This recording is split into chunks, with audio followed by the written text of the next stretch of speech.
नमस्कार, बी न्यूज मध्ये आपलं स्वागत। मी पूनम चौगुले। सर्वप्रथम आजच्या ठळक बातम्या। नागाळा पार्कातील अमेरिकन बंगलो जागेचा सत्ता प्रकार म्हणजे सरकारी मालकी कायम। महसूल मंत्री चंद्रशेखर बावनकुळे यांचा निर्णय। प्रजासत्ताक सामाजिक संस्थेचे दिलीप देसाई यांची माहिती। शिरोली औद्योगिक वसाहतीत चोरट्यांचा धुमाकूळ। 2 दिवसात 4 ते 5 कंपन्यांमधून 45 लाखाच्या उत्पादनाची चोरी।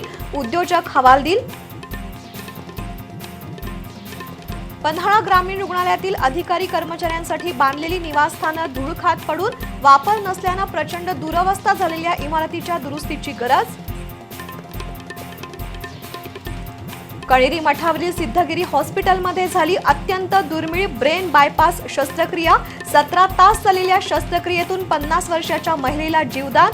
डॉक्टर शिवशंकर मर्जक्के यांच्यासह 10 डॉक्टरांच्या टीमची यशोगाथा। आणि रासायनिक खत खरेदीसाठी बनवलेला मोबाईल ॲप ठरतंय कुचकामी। मृग नक्षत्र सुरू झालं तरी शेतकऱ्यांना खत मिळत नसल्यानं नाराजी।